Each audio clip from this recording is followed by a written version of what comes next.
Habari ya muda huu, wewe ambaye unanisikiliza. Ninaitwa Maombi Jackson, ni mtumishi wa Mungu, ninapatikana Tabora.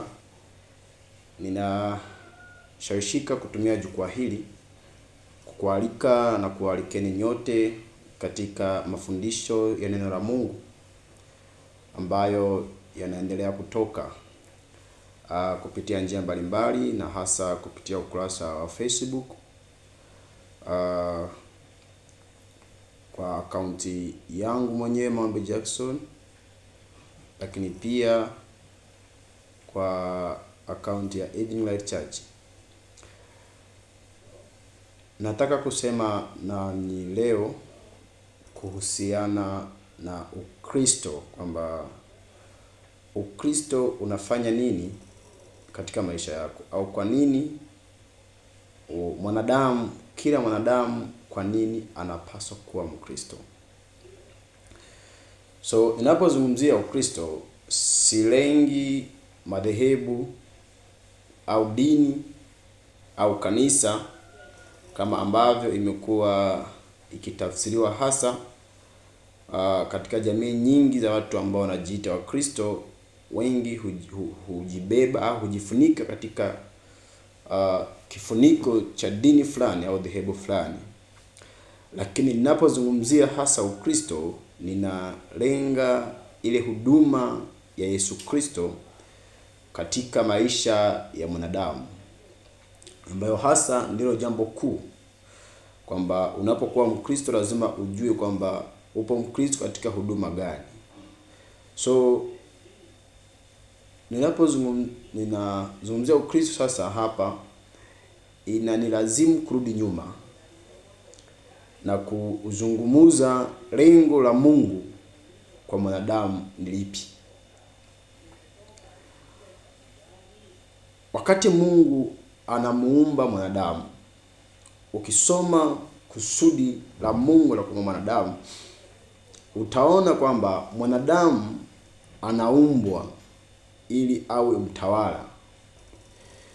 Mungu alikuwa anataka mtawala mwenza.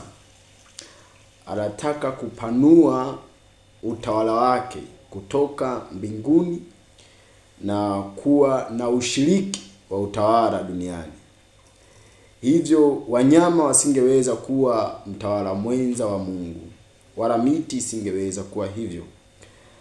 Lakini alipoiumba dunia, akamuumba mwanadamu. Ukisoma Mwanzo sura ya kwanza kabisa, anasema kwamba na tumfanye mtu kwa mfano wetu na kwa sura yetu, ili wakatawale. Wakatawale wanyama na samaki na kila kitu chote kitambaacho chini ya mbingu. So utaona kwamba mwanadamu ameumbwa ili atawale, na mtawala mkuu ni Mungu. Hivyo mwanadamu ni mtawala mwenza. Ukisoma Isaya, Biblia inasema kwamba dunia imeumbwa ili ikaliwe na watu. Kwa nini watu? Kwa hivyo kulikuwa na uhusiano kati ya Mungu, uhusiano wa moja kwa moja kati ya Mungu na mwanadamu.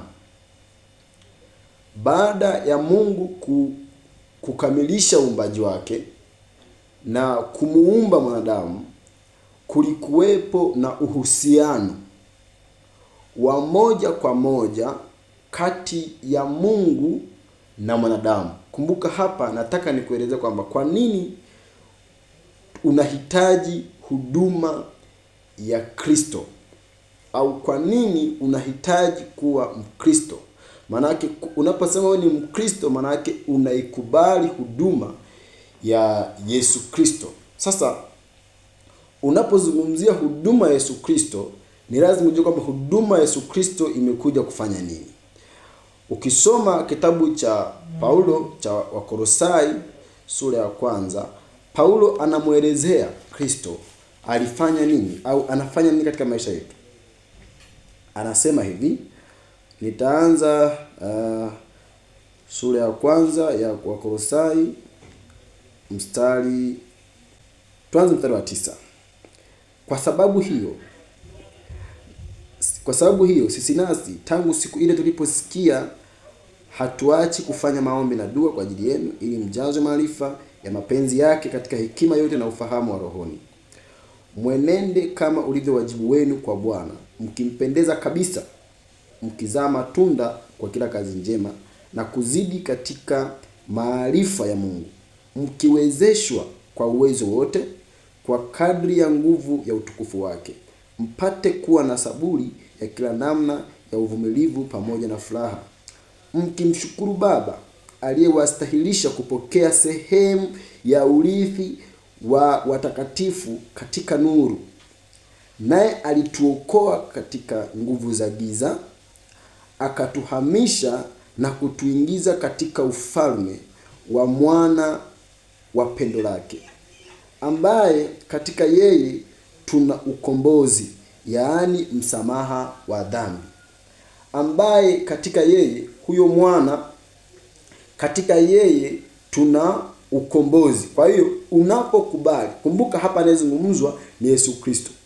Unapokiri wewe ni Mkristo, unaikiri huduma ya ukombozi, kwamba huduma ya Yesu Kristo ilileta nini? Ukombozi, ambayo hiyo huduma ya ukombozi inatangaza msamaha wa dhambi. Kwa hiyo hakuna msamaha wa dhambi nje ya Yesu Kristo. Hakuna msamaha wa dhambi nje ya Yesu Kristo. Unapozungumzia, naweza kusema kwamba hakuna msamaha wa dhambi nje ya wewe kuwa Mkristo. Sasa, kwa nini unahitaji msamaha wa dhambi?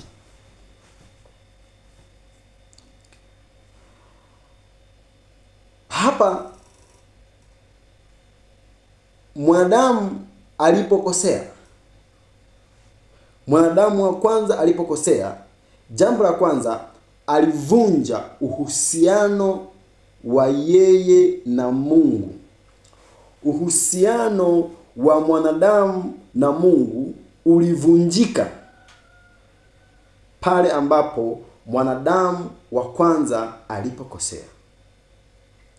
Na kuanzia hapo hakukuwa na uhusiano wa moja kwa moja kati ya Mungu na mwanadamu. Utaona kwamba baada ya Adamu kukosea, kuanguka, alijificha. Sasa ninapozungumza Adamu, wote wanafahamu, kila dini, wawe ni Waislamu, wanajua habari ya Adamu, kwamba mwanadamu wa kwanza aliyeumbwa alikuwa ni Adamu. Na yeye Adamu alikula tunda akaanguka. Si ndio hivyo? Hiyo ni unapotambua dini, maana yake unatambua uumbaji wa Mungu. Sasa wote tunafahamu, jamii yote ya wanadamu, jamii yote ya dini zote, imani zote wanafahamu au tunafahamu habari ya anguko la Adamu. Sasa anguko la Adamu lilisababisha kupoteza ule uhusiano kati ya Mungu na mwanadamu, ule uhusiano wa moja kwa moja kati ya Mungu na mwanadamu. Ndiyo maana baada ya Adamu kuanguka, jambo la kwanza, alitoka katika ile hali ya macho ya kiungu, akarudi katika hali ya macho ya kibinadamu, akajitambua ya kwamba yeye ni uchi. Ikambidi kwenda kushona majani ili afunike uchi wake. Na aliposikia sauti ya nyayo za Mungu ikija katika bustani, alienda kujificha. Hakutaka tena, ule ujasiri wa kumkaribia Mungu haukuwepo, kwa sababu tayari ule uhusiano, ule utakatifu aliokuwa anashare na Mungu ulikuwa haupo tena. Kwa maana hiyo mwanadamu wa kwanza alipotea, alianguka. tunasema kwamba aliingia katika hali ambayo anahitaji kukombolewa. Kwa hiyo Yesu Kristo wakati anakuja kufanya kazi ya ukombozi ya mwanadamu aliyepotea. Sasa hapa tunaendelea hapa, anasema naye ni mfano wa Mungu asiyeonekana, mzaliwa wa kwanza wa viumbe vyote, kwa kuwa katika yeye vitu vyote viliumbwa, vilivyo mbinguni na vilivyo juu ya nchi. Huyo Yesu, kwamba katika yeye vitu vyote viliumbwa, vinavyoonekana na visivyoonekana, ikiwa ni vitu vya enzi au usultani au enzi au mamlaka, vitu vyote viliumbwa kwa njia yake na kwa ajili yake. Naye amekuwako kabla ya vitu vyote, na vitu vyote hushikana katika yeye. Naye ndiye kichwa cha mwili, yaani cha kanisa. Huyo Kristo, yeye ndiyo kichwa cha mwili, ambalo mwili ndiyo hilo kanisa tunalizungumzia. Naye ni mwanzo, ni mzaliwa wa kwanza katika wafu, ili kwamba awe mtangulizi katika yote. Na kwa kuwa yeye ilipendeza utimilifu, na kwa kuwa katika yeye ilipendeza utimilifu wote ukae, na kwa yeye kuvipatanisha vitu vyote na nafsi yake, akiisha kufanya amani kwa damu ya msalaba wake. Kwa yeye, ikiwa ni vitu vilivyo juu ya nchi au vilivyo mbinguni. Kwamba kwa yeye, kwa hivyo kwamba kuvipatanisha vitu vyote na nafsi yake. Maana yake hauwezi kupatanisha kitu ambacho mko pamoja nacho, yani mmepatana. Unapozungumzia kupatanisha, maana yake kulikuwa hakuna upatano, kulikuwa na mafarakano hapo katikati, hivyo panahitajika mpatanishi ambaye anapatanisha. Sasa hapa kwamba baada ya dhambi, jamii ya binadamu iliingia katika mfarakano, ambao huo mfarakano unahusisha tabia za mwili na tabia za roho. Kwamba Mungu yupo katika roho na mwanadamu anazaliwa katika mwili. Wewe unapozaliwa, unazaliwa kwa kufuata mtiririko wa damu ya ukoo wako, wa damu ya jamii yako. Hivyo una tabia za kimwili kama Adamu. Unazaliwa tayari una mfarakano kati ya wewe na Mungu. Sasa nani ambaye ni kiunganishi hapa? Huduma ya Yesu Kristo. Kazi ya Yesu Kristo ilikuwa ni kutengeneza daraja, ilikuwa ni linki, ilikuwa ni kiunganishi, ni connector kati ya mwanadamu huyu aliyeanguka na Mungu huyu. Kiunganishi kinapaswa kuwa kisafi, kwa sababu tunaunganishwa katika usafi wa Mungu, katika ule utakatifu wa Mungu. Sasa Mungu ni mtakatifu. Wakati kabla ya ujio wa Yesu Kristo, madhihirisho ya Yesu Kristo katika mwili, wanyama walitumika kama kafara, kama mfano. Utaona hata wakati Adamu anakosea, Mungu alichinja mnyama. Huyo mnyama akatumika vazi lake kumfunika Adamu wa kwanza. Habili alitoa sadaka ya wanyama kama kiunganishi. Biblia inasema kwamba wanyama, damu ya wanyama na mafahali ilikuwa haitoshi, ile ilikuwa inafunika dhambi, inafunika, lakini haituunganishi. haituunganishi na Mungu, ila inafunika dhambi. Lakini Kristo anakuja, anaitakasa, anaiondoa dhambi.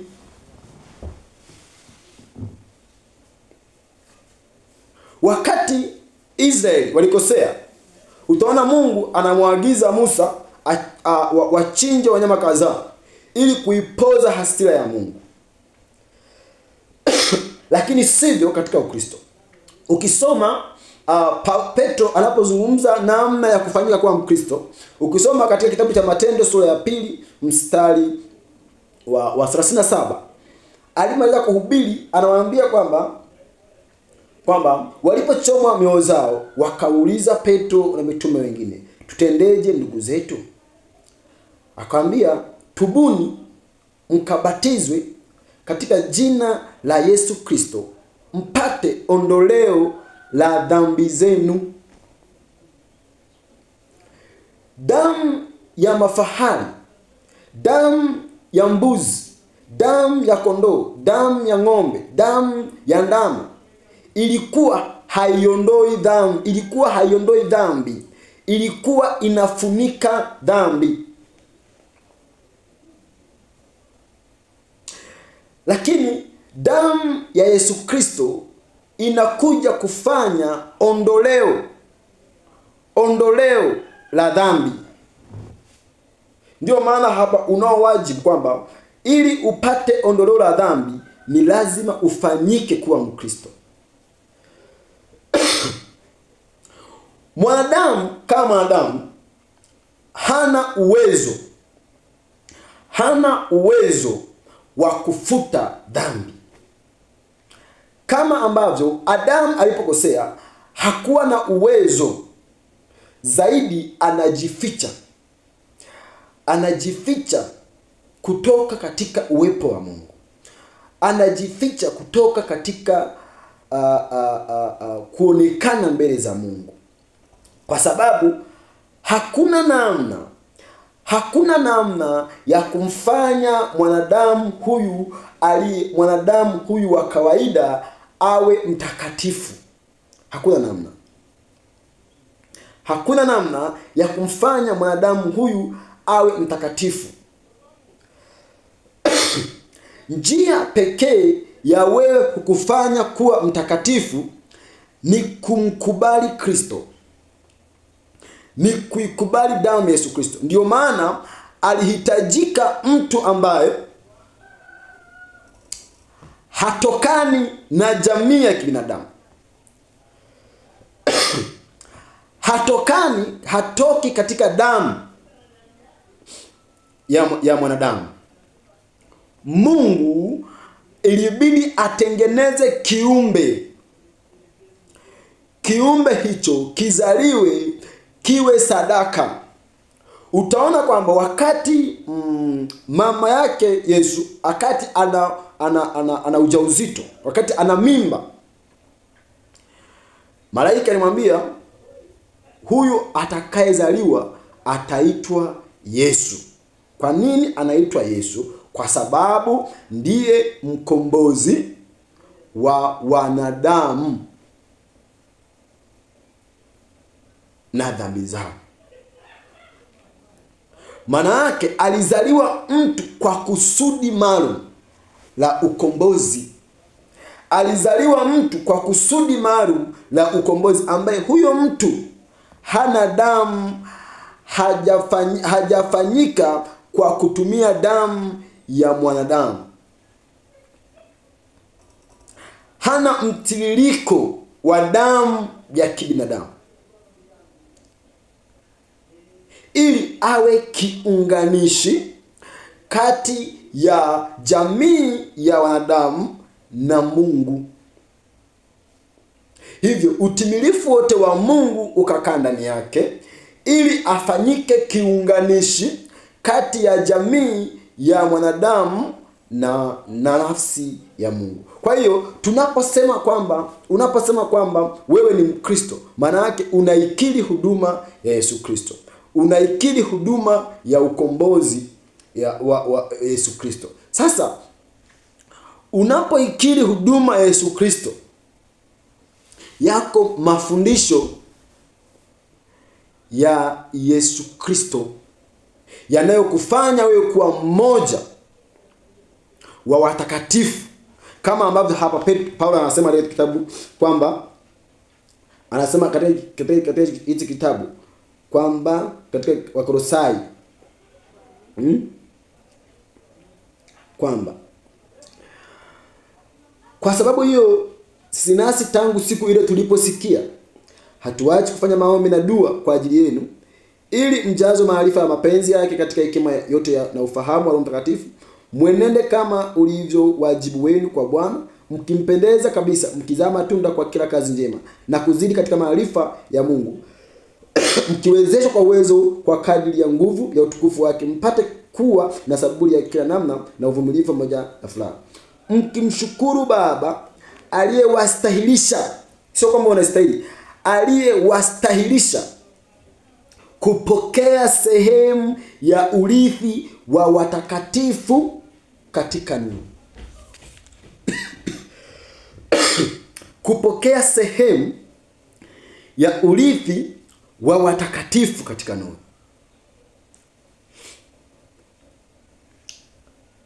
Naye alituokoa katika nguvu za giza, akatuhamisha na kutuingiza katika ufalme wa mwana wa pendo lake. Kwamba baada ya mwanadamu kukosea, anaingia katika falme za giza. Unapozaliwa hivi unazaliwa chini ya falme za giza. Kabla haujawa Mkristo, kabla haujakubali huduma ya Ukristo, unakuwa chini ya falme za giza. Ndiyo maana ukiwa chini ya ufalme, ya utawala wa giza, utakuwa na matendo ya giza. Na hautaona ajabu kuwa katika matendo ya giza. Itakuwa ni vigumu sana mtu akikwambia kwamba unaweza kuishi bila ya kuwa mzinzi, unaweza kuishi bila ya kuwa mwasherati. Kwa sababu gani? Kwa sababu uko chini ya ufalme au tawala za giza.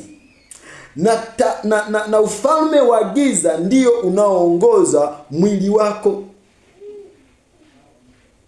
Ufalme wa giza ndio unaotuma unaokufanya ufanye matendo yako ya giza, matendo yako ya mwili, ambayo utasoma katika Wagalatia sura ya 5 mstari wa 18. Kwa nini huwezi kustahimili kutoka katika uasherati wako? Kwa sababu bado uko chini ya ufalme wa giza. Bado haujahama ufalme. Sasa Ukristo unatuhamisha. Sasa wewe ambaye unataka kuwa mwanadini, hauwezi kuhama ufalme. Ukristo, huduma ya Ukristo inakuhamisha kutoka katika ufalme mmoja kuingia katika ufalme mwingine. Na hiyo hauwezi kuifanya wewe. Hauwezi kuifanya wewe. Hauwezi kuacha wewe. Ndio maana usipokuwa na tabia moja ya giza, utakuwa na tabia nyingine. Usipokuwa mzinzi utakuwa mwizi. Usipokuwa mwizi utakuwa muongo. Usipokuwa muongo utakuwa tabia zote za mwili ambazo mwanadamu anazo. Lakini kitu gani ambacho Ukristo unatufanyia? Ukristo unatuhamisha kutoka katika ufalme mmoja kwenda katika ufalme mwingine, ambao huo ufalme ni wa nuru. Unapozungumzia nuru, unamtaja Kristo. Unamtaja Kristo kwamba yeye ndiyo taa, yeye ndiyo nuru. Kwa hiyo tunakuwa warithi wa ufalme wa nuru. Na hicho ndicho kinachotufanya kuwa wana wa Mungu. Biblia inasema kwamba hawa waliompokea aliwapatia uwezo wa kuwa watoto wa Mungu. Uwezo sasa maana yake ni kwamba unahama ufalme. Unahama ufalme kutoka katika ufalme wa giza kwenda katika ufalme wa nuru. Unahamaje ufalme? Jambo la kwanza ni lazima umkubali Yesu Kristo kama Bwana na Mwokozi wako. Ukisha mkubali Yesu Kristo kama Bwana na Mwokozi wako, kinachofuata ni kujitambulisha. Utambulisho wa kwanza ni ubatizo. Utambulisho wa kwanza ni ubatizo. Sasa siku nyingine nitakuja kuzungumzia jinsi ambavyo uvamizi wa kimifumo ya kidhehebu ulivyoharibu malengo ya Ukristo. Kuna watu wengi ambao wanadhani kwamba ni Wakristo na wanaamini katika Ukristo na wanadhani kwamba ni Wakristo, lakini bado hawajawahi kuwa Wakristo hata kwa sekunde moja. Unaweza kuwa una upako, uko kanisani unapata upako, lakini bado hujawahi kuwa Mkristo. Kwa sababu gani? Kwa sababu shetani anajua kazi ya Ukristo, kazi ya huduma ya Kristo katika maisha ya mtu, anafahamu. Hivyo jambo la kwanza, aliharibu lengo. Aliweka upotoshaji katika jamii ya Wakristo. Lakini nataka nikwambie leo kwamba lengo la Ukristo bado ni lile la kukufanya wewe kuwa mwana wa Mungu, la kukufanya wewe kuwa mrithi, la kukufanya wewe kuwa mtawala mwenza na Mungu, la kukufanya wewe kuwa mtoto wa Mungu, la kukufanya wewe kuwa katika ufalme, katika utawala wa kimungu. Ukiwa katika utawala wa kimungu utaweza mwili, utaweza kushinda mwili ukiwa katika utawala wa kimungu. Sasa ni lazima umwamini Yesu Kristo kama Bwana na Mwokozi wa maisha yako. Jambo linalofuata la pili ni kujitambulisha. Unajitambulisha kwa ubatizo. Ubatizo wa maji. Ubatizo wa maji. Maji mengi. Maji mengi kwa jina la Yesu Kristo, ili upate ondoleo. Kumbuka, huwezi kuwa katika utawala wa kimungu kama hauna ondoleo la dhambi zako. Ondoleo la dhambi zako linapatikana kwa kutubu dhambi zako na kubatizwa katika jina la Yesu Kristo. Unaweza kusema kwamba mimi nimebatizwa. Nilibatizwa kwa jina la Baba, Mwana na Roho Mtakatifu. Kwanza hujabatizwa kwa jina. Hujabatizwa kwa jina. Umebatizwa kwa cheo. Cheo cha Baba, Mwana na Roho Mtakatifu. Kwa sababu Baba sio jina, maana kila baba ana jina lake. Mwana sio jina, maana kila mwana ana jina lake. Na Roho Mtakatifu pia sio jina. Ndio maana Yesu Kristo wakati anawaambia watu kwa kuomba, aliwasitiza kwamba ombeni kwa jina langu. Mkimwomba Baba kwa jina langu. Kumbuka Yesu Kristo, jina la Yesu ndio jina la ukombozi. Mambo yote yanapaswa yafanyike kupitia hilo jina. Yaani mambo yote yanayohusisha ukombozi yanapaswa yafanyike kwa hilo jina. Ndio hapa kama naipata haraka. Mambo yote yanayohusisha ukombozi inabidi yafanyike kwa kutumia jina la Yesu Kristo. La Yesu Kristo. Tofauti na hapo, hakuna jina litupaswalo kuokolewa kwa jina la Yesu Kristo. Sasa tunapobatizwa, unabatizwaje kwa Baba, Mwana na Roho Mtakatifu? Ni lazima utaje jina. Huduma ya Baba, Mwana na Roho Mtakatifu ilikuja miaka ya 300 baada ya Ukristo. Baada ya huduma ya Kikristo kuwepo. utaona kwamba ni baada ya upotovu wa kushindwa kumfahamu Yesu Kristo ni nani, ndipo ikatengenezwa huduma ya Baba, Mwana na Roho Mtakatifu. Lakini Petro ambaye alipewa maagizo hayo katika kitabu cha Mathayo Mtakatifu sura 28:19, alipoenda kutekeleza, yeye alijua jina hilo la Baba, Mwana na Roho Mtakatifu ni lipi, na hakuona kwamba ni sawa tu ukibariza kwa jina la Baba Mtakatifu ni sawa, ukibariza kwa jina la Yesu Kristo ni sawa. Hapana. Kukiri, kwa kinywa mtu hukiri na kwa moyo mtu huamini. Tunapokubatiza, maana yake tunakutangaza, unatangaza mauti ya Yesu Kristo na kufufuka kwa Yesu Kristo. Ndio maana haturuhusiwi kukunyunyuzia maji. Kunyunyuzia maji sio ishara ya kufa. Hauwezi kufa ukanyunyuziwa maji kichwani tu. Hauzikwi kichwa peke yake, unazikwa mwili mzima. So ubatizo unamaanisha kufa, kutambua kifo na kufufuka kwa Yesu Kristo. Ndio maana tunakubatiza, tunakuzika katika maji mengi na tunakuinua kama mtu aliyefufuka mpya. Sasa ukizikwa tu, ukinyuziwa maji bado. Na pia ukizikwa bila kumtambulisha huyu unayemtambua, bado hujawa, uko umehenye hewani. Israeli walibatizwa katika bahari ya Shamu ili wawe wa Musa. Walikuwa wanakabidhiwa kwamba kuanzia leo hii ninyi ni wa Musa.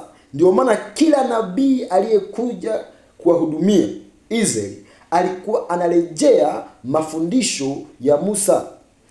Kila Mkristo, kila mchungaji, kila mhubiri anayekuja kuhudumu katika jamii ya Kristo lazima arejee katika mafundisho ya Kristo, ambayo hayo mafundisho ya Kristo Paulo anasema kwamba mnifuate mimi kama mimi ninavyomfuata Kristo. Haya mafundisho ya Kristo wako waliokabidhiwa, ambao ni mitume. Sasa fundisho lingine tofauti na fundisho la Petro, tofauti na fundisho la Paulo, tofauti na fundisho la Filipo, tofauti na fundisho la mitume, hilo haliwezi kukufanya wewe kuwa mrithi, kuwa mwana au kuhama katika ufalme wa giza kwenda katika ufalme wa nuru. Utapokea huo ubatizo na bado usio katika nuru. Nilianza Mathayo 1 mstari wa 20. Basi alipokuwa akifikiria hayo, tazama malaika wa Bwana alimtokea katika ndoto akasema, Yusufu mwana wa Daudi, usihofu kumchukua Mariamu mkeo, maana mimba yake ni kwa uweza wa Roho Mtakatifu. Naye atamzaa mwana, nawe utamuita jina lake Yesu, maana yeye ndiye atakayewaokoa watu wake na dhambi zao. Atakayewaokoa watu wake. Watu wa nani? Watu wa Yesu. Watu wa Yesu na dhambi zao.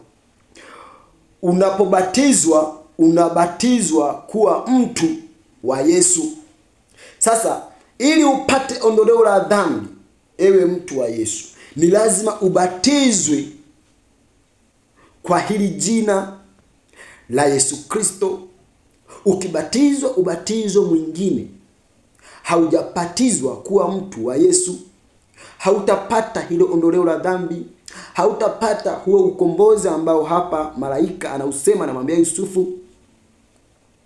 Nafikiri hapo tutakuwa tumeelewana. Sasa nitakuja siku kuzungumza habari jinsi mifumo hiyo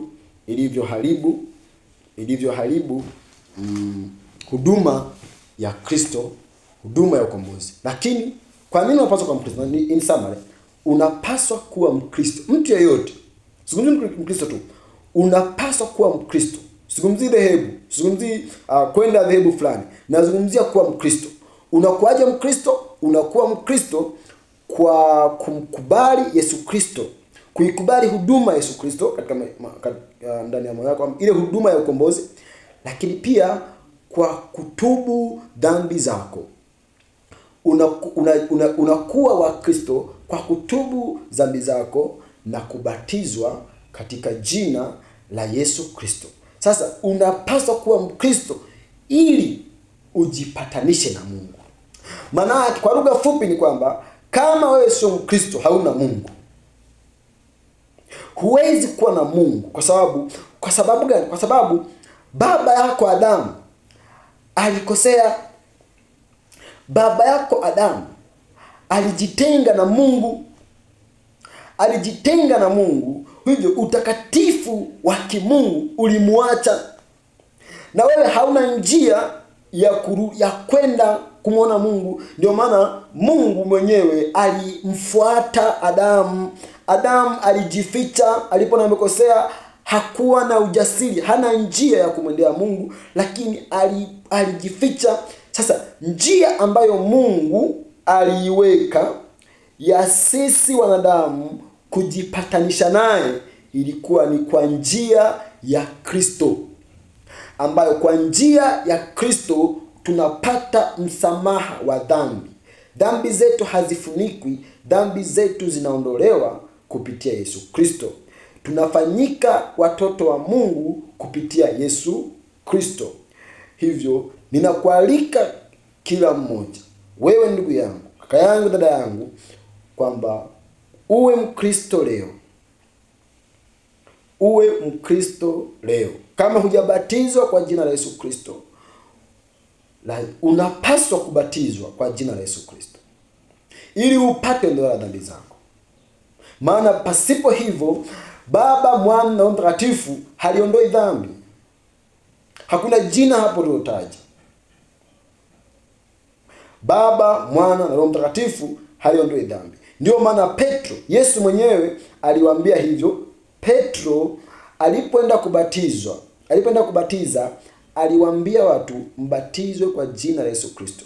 Na hautapata mahali kwenye Biblia ambapo mtu yeyote amebatizwa kwa jina la Baba, Mwana na Roho Mtakatifu. Wakristo wote waliofanyika kuwa Wakristo walibatizwa kwa jina la Yesu Kristo, kwa maji mengi kwa jina la Yesu Kristo, baada ya kutubu dhambi zao. Lazima utubu dhambi zako wewe mwenyewe, sio kutubishwa. Unatubu wewe mwenyewe, dhambi zako unazitubu wewe mwenyewe. Na ukisha tubu dhambi zako na kumlilia Mungu na kukiri kwamba upo katika hali ya makosa, unatamani kuunganishwa katika watakatifu wa Mungu, hapo ndipo unabatizwa sasa katika jina la Yesu Kristo kwa maji mengi. Na ukishabatizwa kwa jina la Yesu Kristo kwa maji mengi, una ujasiri wa kusema wewe ni mtoto wa Mungu, wewe ni mwana wa Mungu. Mafundisho mengine yote tofauti na hayo ya Biblia, maagizo ya Biblia, hayo Yesu anayaita mafundisho ya wanadamu, sio mafundisho ya Mungu. Na wewe hafanyiki kuwa Mkristo kwa mafundisho ya kanisa lako. Unafanyika kuwa Mkristo kwa mafundisho ya Yesu Kristo. Walifanyika kuwa wa Musa kwa mafundisho ya Musa. Ndio maana wote walibidi wapite bahari ya Shamu. Kama kuna mmoja angepita katika njia nyingine, asingefanyika kuwa wa Musa. Unabatizwa kwa jina la Yesu Kristo ili uwe wa Kristo. Na ukiwa wa Kristo maana yake unakuwa chini ya mafundisho ya Kikristo na sio mafundisho ya dhehebu lako. Kwa sababu mafundisho ya dhehebu hayatakupatia Ukristo. Mafundisho ya dhehebu hayatakupatia wewe kuwa mwana wa Mungu, bali mafundisho ya Kristo yatakufanya wewe kuwa Mkristo na kukufanya wewe kuwa mwana wa Mungu. Na Mungu akubariki sana, akupe muda mzuri wa kutafakari hayo, na akupe muda mzuri wa kufanya maamuzi, kwa sababu wakati bado upo. Ukifanya maamuzi kabla hujachelewa, Mungu atakupatia Ukristo ambao ndilo hitaji lako wewe leo, mtu wa Mungu. Barikiwe sana, uwe na jioni njema. Amen.